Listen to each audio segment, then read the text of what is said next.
amigo. Ustedes lo conocen perfectamente, compañero de este equipo hace milenios, con la ciencia, pero no siempre fue así. Como siempre, bienvenido, amigo. ¿Qué tal, Iker? ¿Qué ha pasado?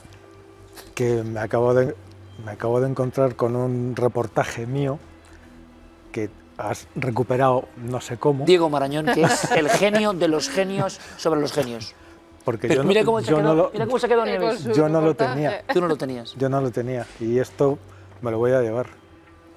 Si ¿Qué es no te eso? importa. Por favor, ¿qué es eso? Esto es uno de los reportajes que hice en uno de los... Estás emocionado, ¿eh? Sí. Porque yo entiendo lo que es. 30 años. 30 años, sí. Yo fui el enviado especial de ABC en aquellos aciagos tiempos. Estuve 3 o 4 veces, no una ni dos. 3 o 4 veces estuve en Ruanda en varios momentos. Y este que estaba ojeando ahora... Es brutal. Es de un año después. Es justo de un año después. Y habían dejado miles de cadáveres en el sitio como monumento macabro a lo que había pasado, ¿no? Mucha gente, José Manuel, querrá ver esas imágenes, las vamos a poner, son duras, ¿eh? Que otro debate sería si el periodismo de hoy aguanta esto, pero es que esto es el periodismo de sucesos. Vamos a ir bien. Bueno, cuéntanos tú, por favor. Después, fuera de cámara, te voy a enseñar una foto que nunca me quisieron publicar y que tampoco vamos a enseñar aquí, pero te la enseñaré. Yo le enseñaría, yo creo que Horizonte se puede enseñar todo. Pero mira, cuéntanos tú, por favor. Bueno, a ver, esto es... fuimos a muchos sitios, ¿no? Pero esto concretamente es una escuela que estaba gestionada por unos curas, unos sacerdotes, y estaba la iglesia, el patio de la iglesia y los barracones de las aulas donde estaban los niños, ¿no? Entonces esa escuela se convirtió en un refugio para todos los que escapaban de las matanzas, ¿no? Hay que recordar que en 100 días, entre principios de abril y junio del año 94, murieron casi 1 millón de personas. Algo no visto en la humanidad, prácticamente, excepto en algunos... Dicen que es el segundo genocidio mayor del siglo XX. El primero fue el de los nazis con los judíos y el segundo fue este, ¿no? Pero es que en 3 meses y una semana mataron casi 1 millón de personas, murieron, y no con bombardeos aéreos. Fíjate, ahora estamos viviendo terriblemente lo que está pasando en Gaza, que estamos todos con los... Llevan 6 meses y llevan 40.000 muertos. En la mitad de tiempo mataron 1 millón de personas. Y además, sinceramente, las formas a veces, como hemos visto, era a machete. Es que la mayoría, o sea, un gran número a machete. Y entre amigos, vecinos, familiares... Que hay que trabajar. Sí, no, yo estuve hablando con mucha gente de esa, si queréis podemos recordar, ¿no? Pero ahí estaba el Frente Nacional de Ruanda, que eran los Hutus, y había una emisora de radio, que era Radio Libertad, se llamaba, que no hacía más que incitar a todo el mundo a que formaran milicias y que masacrasen a los otros. A ver, es que se puso una consigna. Esto está muy bien reflejado en una película que se llama Hotel Ruanda, sí, que no sé si la habéis visto, pero se puso una consigna y entonces cuando por la radio saliera esa consigna, que era cortar los árboles altos, porque los tutsis eran más altos, ¿no? Cortar los árboles altos. Todos los ciudadanos hutus, que eran la mayoría, la minoría, que conocieran a algún tutsi, tenían que matarlo. Es decir, vecinos, el del piso de arriba, el que está casado con tu hermana, tu cuñado, el panadero que sabías que no sé qué, el y del reciben banco. La señal y es instantáneo, la gente se pone a matar.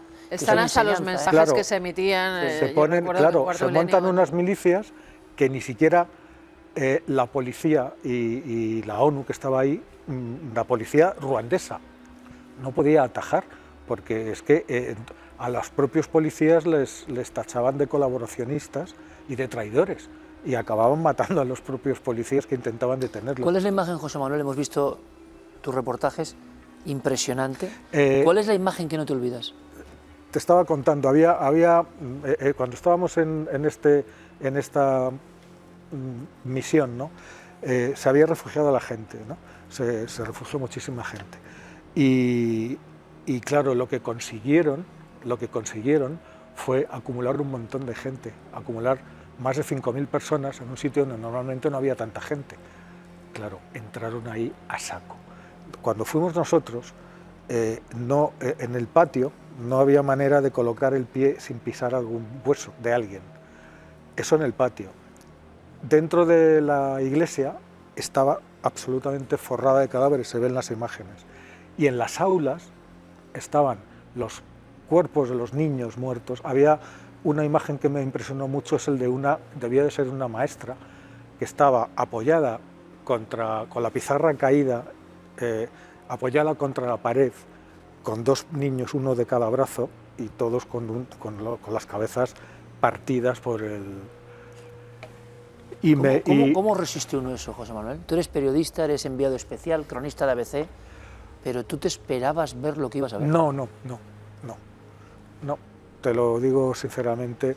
O sea, yo he estado en más sitios, he estado en Sudán, que es un país durísimo, es un país donde todavía hoy, un día si quieres hablamos de eso, todavía hoy hay caravanas de esclavos allí, y nada parecido, o sea, la falta de humanidad que llegó a tener la gente.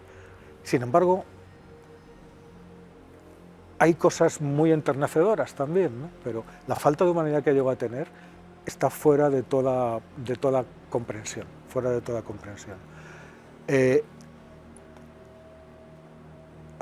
Me pidió el periódico, como se cumplían los 30 años, que recordara alguna anécdota, y lo publiqué el otro día, ¿no?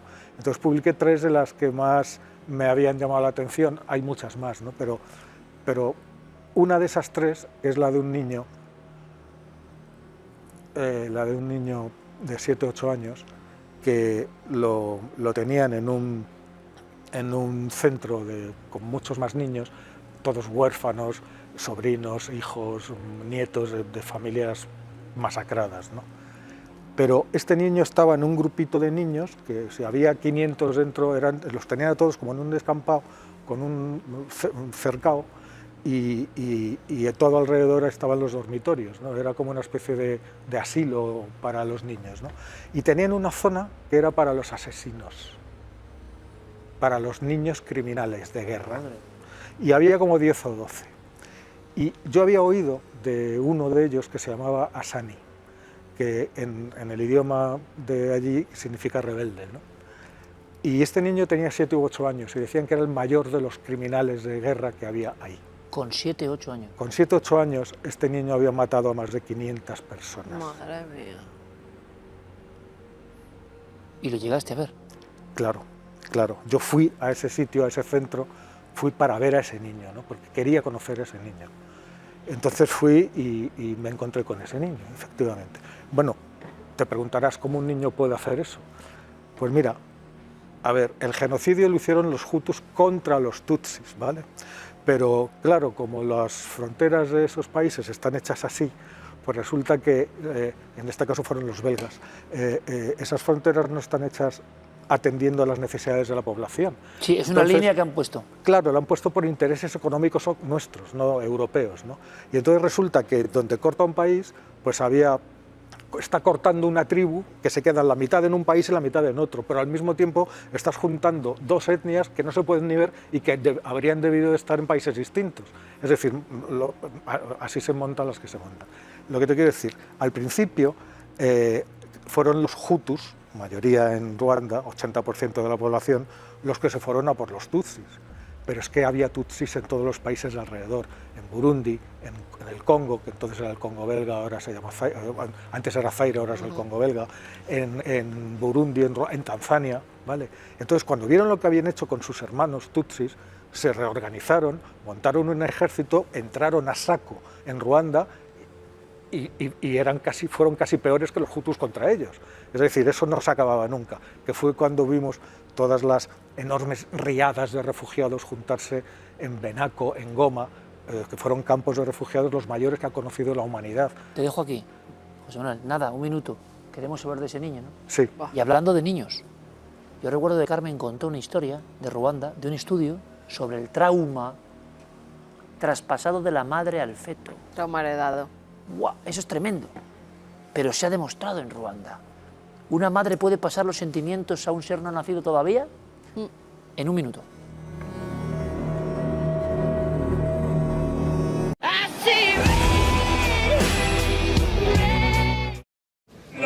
En Bet365 marcamos la diferencia. Solo hasta el domingo, super tecnoprecios. Hasta un 20% en las mejores marcas de electrónica y electrodomésticos. Con las tecnoventajas de los tecnoprecios. Super tecnoprecios en El Corte Inglés. La misión es encontrar algo más que una voz. Estamos buscando a alguien auténtico, irrepetible. Alguien a quien sea imposible. Te estamos buscando a ti. Si la música es tu vida, sé lo que estás sintiendo. Es la oportunidad que he estado buscando. No voy a darte consejos, voy a dejarte ser. ¿Estás preparado para cumplir tus sueños? Factor X. Llega una nueva generación.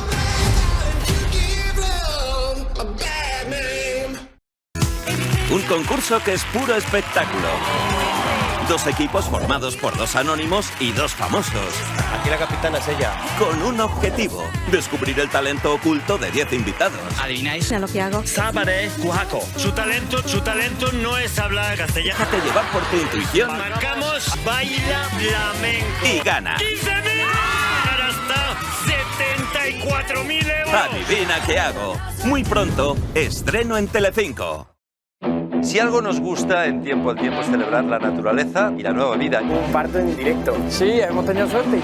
Vamos a tener directos y además en eso pues vamos a mostrar cosas muy curiosas. También vamos a dedicarle una parte de este programa a la actualidad, entre otras muchas cosas. Tiempo al tiempo, de lunes a viernes. Me llamo Oliver Queen. Tras 5 años en el infierno regresé a casa con un solo objetivo: salvar mi ciudad.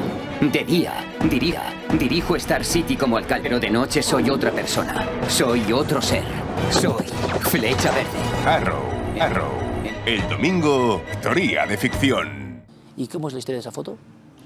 Sin ver la foto, vamos a ver la foto, tampoco es... Pero es el ambiente que tú viviste, que es lo que me parece alucinante. Tú vas por un sitio y ves un tipo con un cadáver. Sí, yo caminaba por una calle y vi a este animal inclinado encima de un cadáver, ¿no? Como hurgando. Yo pensaba que le estaba robando, ¿no? Pero que va, lo estaba mutilando, ¿no? Entonces le había cortado una mano, y la mano derecha, y los genitales. Y justo cuando pasaba, el tío se dio cuenta de que yo pasaba, se levantó con eso en la mano y me dijo: foto. Y le hice la foto. Y esa es la foto. O sea, que imagínate. Pero fíjate, la cara también que tiene... hoy en día dirían, bueno, Nieves hace 30 años, como contaba Arturo Pérez Reverte en Territorio Comanche, o dirán, joder, el reportero es una coraza, no siente ni padece, porque ahora hay todo ese debate, ¿no? En aquel momento está haciendo un trabajo, te llegas a, no diré deshumanizar, sino filtrarte con todo ese ambiente. ¿Sabes y que no te afecte. Fue ahí, sí, claro que me afecta, me sigue afectando. Hombre, hoy, te he visto ahora yo, muy hay pegado, cosas, hay cosas que todavía no puedo hablar de ellas. ¿De lo que viste? Sí, no puedo hablar de ellas directamente porque me paro, o sea, me paro y se me salta, es normal, no es humano. Claro, por eso empecé a escribir de ciencia. Tú fíjate, yo empecé a escribir de ciencia en ABC, entre viaje y viaje de estos, porque fueron unos años, ¿no? Estaba yo en vía especial. O sea, que tú empezaste en esto antes con el interés de la ciencia, empezaste con el reporterismo puro de guerra. Yo era reportero. Y además me gustaba muchísimo ese trabajo, ¿no? Luego la vida da vueltas y tal, pero me gustaba muchísimo ese trabajo, incluso estas cosas, ¿no? Porque yo creo que había que contarlas, ¿no? Había que contarlas, el mundo tenía que saber. Pero claro, llegadas de unos sitios tan espantosos, yo he tenido compañeros que han acabado muy mal. De esa época, muy mal, o sea, muy mal me refiero, muertos de una sobredosis en una pensión de la Gran Vía, ¿Y lo relacionas con lo que han vivido? Y entonces yo, como a lo mejor viajes de estos, pues a lo mejor te tirabas, no sé, 20, 25 días, y luego volvías y te tirabas 10 en casa y luego te volvías a ir. Bueno, pues le pedí al director que me dejara escribir de otra cosa para desintoxicarme, y esa otra cosa fue la ciencia, que era mi hobby. Era lo que me gustaba. ¿Fue una terapia? Sí. Yo empecé a escribir de ciencia, que me apasionaba, siempre he sido muy curioso y tal. Empecé a escribir de ciencia en ABC hace 30 años, entre viaje y viaje de este tipo. José Manuel, ¿cómo era el niño ese? Sí. El niño asesino. He contado lo de los tutsis porque esto que voy a contar lo hicieron los tutsis, no los hutus, ¿no? Vale, pues, ¿qué hacían los tutsis según llegaban? Pues iban arrasando todos los poblados, ¿no? Y a los supervivientes los colocaban en fila en una pared, le daban un panga, un machete de estos a un niño del pueblo, del propio pueblo, y le decían, a todos estos te los cargas tú. ¿Al niño? Al niño.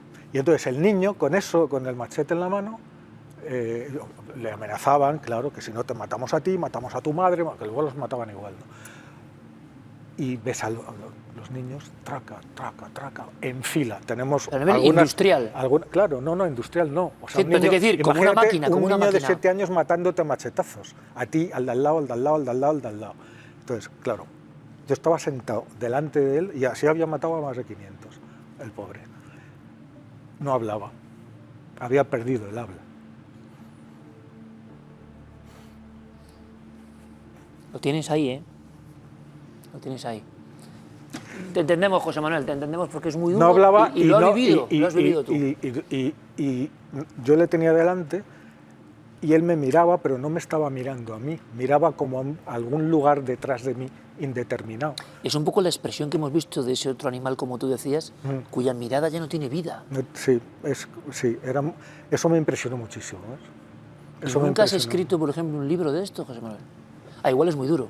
No, la verdad es que hemos oído hablar de Ruanda, nosotros mismos hemos hecho algo, como una cosa, dicen que el infierno en la tierra, o sea, lo más terrible del ser humano ahí concentrado, ¿no? Pero es que tú imagínate los pobres soldados de la ONU, que les dejaron no llegaban a 200 o 300 en todo el país, y encima no podían disparar, ¿vale? Entonces, los pobres, ¿cómo lo pasaron de mal? ¿Qué hacían los pobres? Intentaban recoger cadáveres, o sea, lo único que hacían, nosotros veíamos, muchas veces pasaban camiones llenos de cadáveres, y todos se iban, pues claro, tenían fosas comunes repartidos en distintos sitios. Y un día dije, voy a ver a dónde llevan a esta gente, voy a seguir a uno de estos camiones. Y seguía a uno de los camiones y llegamos a una fosa. ¿Camiones de la muerte? Claro, estaban llenos de cadáveres que los iban recogiendo y claro, eso al final genera enfermedades, se pudren, hay que hacer algo con ellos. Entonces, ¿qué hacían? Los vendían en enormes fosas comunes, la que vi yo era como 2 o 3 veces una piscina olímpica, de tamaño. Y llegaban los camiones, se ponían de culo, se levantaban el volquete y volcaban todo eso. Y cuando ya estaba eso lleno, venían otros camiones con cemento, lo tapaban todo y ahí se acababa, ¿no? Pero antes de echar el cemento, los pobres soldados, los pobres cascos azules bajaban a las piscinas esas, se paseaban entre los cadáveres, los tocaban, les daban la vuelta y de vez en cuando sacaban a alguien vivo todavía. Bueno, nos estamos quedando antes de hacer esto. Quedan monumentos al horror, queda alguna iglesia con todas las ropas, la pila bautismal, algunos huesos. Es muy duro, estamos viendo imágenes, sabemos que es muy duro, se cumplen 30 años de una de las mayores atrocidades del planeta Tierra. Siempre se ha dicho que se dejó solo, que la comunidad internacional, ahora te preguntaré, José Manuel, toma casi un poco de agua. Esto es mérito, dirán algunos, o de mérito, él no sabía esto, ni que... de que, fíjate, las imágenes de lo que llamaban los pangas, los cuchillos encima de la iglesia, es la iglesia del terror, donde la gente se... Y tiene que ver con lo que va a contar Carmen ahora. Le dejamos un par de minutos de reposo a José Manuel, que el ensalmo y la fuerza ha sido cuando Diego Marañón, que lo encuentra todo, encuentra ese reportaje, José Manuel Nieves se enfrenta al espejo de su reportaje hace 30 años y yo creo que ha contado todo como no pensaba ni que lo iba a contar. ¿Por qué? Porque... algunos dirán casi estrés postraumático, es que un reportero es un ser humano que tiene en el corazón todas esas experiencias y nos lo ha contado, que creo que ha dejado a España entera atenazado. Pero, además, con el tema de Ruanda había una historia que mezcla el horror y la ciencia, José Manuel, y es ese estudio increíble. Sí, un estudio que hacen muchos años después, cuando se dan cuenta que esta población tiene unas enfermedades mentales muy grandes, además en gente muy joven que ni siquiera ha vivido, ni siquiera había nacido en el 94, entonces empiezan a preguntarse por qué.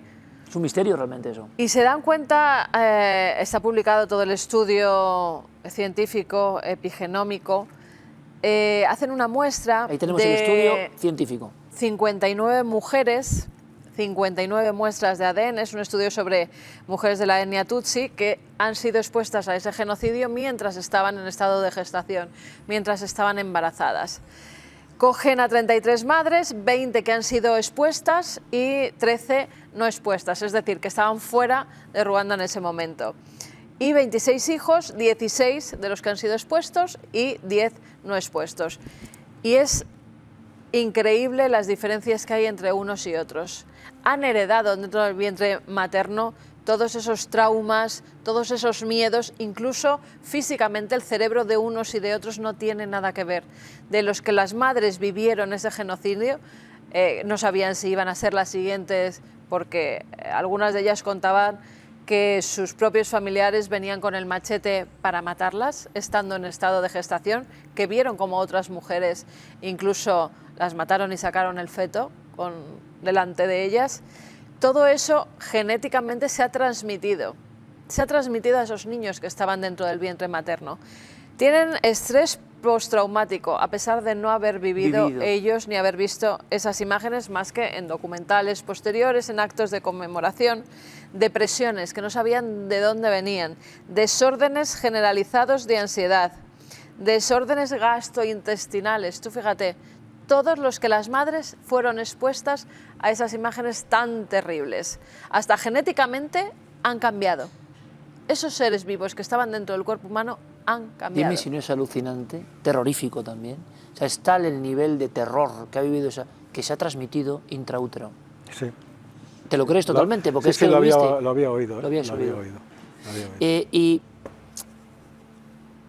cómo pierde uno la fe en el ser humano cuando ve estas cosas o no? ¿Cómo se recompone? No. No, porque ahora te voy a contar otra, totalmente distinta. Con mi compañero, el autor de estas fotos, decidimos irnos del Hotel de los Periodistas porque ahí no haces nada. Es decir, si te quedas en el Hotel de los Periodistas, que muchos se quedan ahí, pues tienes el parte de las 8, del que sea de turno, del militar de turno, y el resto del tiempo pues a beber whisky y a ver si cazas a alguien que venga al hotel y que te cuente cosas para que luego tú las escribas. Nosotros cogimos, como estábamos con alguno de los cooperantes de Médicos Sin Fronteras, trabamos una buena amistad. Había uno que terminaba su estancia, su turno, y tenía dos cosas maravillosas, que eran unos días libres y un vehículo. Así que nos fuimos con él, nos fuimos a pulular por los poblados y a ver gente y a hacer de todo. Bueno, ni que decir tiene que ahí no se comía prácticamente nada, ¿no? Y entonces llegamos a un poblado en el que había como una gran familia, serían 14 o 15 personas a la hora de comer, y estaban todos alrededor de un pollo, un único pollo africano, que no son como los de aquí llenos de plumas y bien rechonchos, sino que están pelados completamente, musculosos, y que vamos, que si se ponen a correr no los coges, pero ni de coña, vamos. Bueno, pues un pollito de estos así, con poca carne y tal, pinchado de un palo y dando vueltas encima del fuego. Nos invitaron a comer. Esa es muy buena, ¿eh? Nos invitaron a comer. O sea, tocamos a una amiga cada uno. Esa es muy buena. 14 eran o 15, llegamos nosotros y compartieron eso con Eso nosotros. me recuerda, fíjate, a una escena que vivimos a otro nivel, pero en un sitio muy pobre. ¿Dónde era? En Turquía. En Turquía. Cerca de Göbekli Tepe. Cerca de la zona de Siria e Irak. Sí. Y, ¿te acuerdas? Un niño que le damos unos chocolatines. Sí, yo cogía siempre en la gasolinera de la ciudad cercana un montón de chucherías porque el primer día vimos a críos descalzos andando sin nada y sin tener nada, medio desnudos por el medio del desierto. Ahí hay que tener cuidado porque como le des a uno y a los demás no, lo pero matan. fíjate, ya yo les daba todos los días y ya el último que tenía, y había otros dos más que se habían quedado sin, cogió y compartió la chocolatina y los tres se quedaron con su trozo de chocolate. Alucinante, alucinante. Hasta en los sitios más pobres. No sé si me da tiempo, pero otro día... Tenemos un minuto. Un minuto, pero otro día, también en estos mismos días de excursión, llegamos a otro sitio desesperados, ¿no? Y no era más que un claro en medio de la selva con unos barracones alrededor. Y uno nos pareció que era una tienda. Y entonces le digo, Miguel, vamos ahí, a lo que sea, pero llevamos 2 días casi sin comer.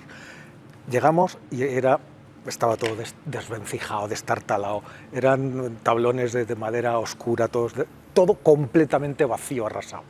Y detrás de un tipo que parecía el encargado, que estaba ahí sentado, que ni nos miró, yo vi una cosa que me quedé helado. arrugada, aplastada, amarilla, mojada y después dejada secar, había ni más ni menos que una caja de quesitos de la vaca que ríe. Allí. Allí. Pero eso era... Había que verlo, ¿eh? O sea, qué asco de caja y al lado una especie de bollo negro. Era lo único que había en toda la tienda. Queremos eso, queremos eso. Más de $20 le di al tío por la cajita esa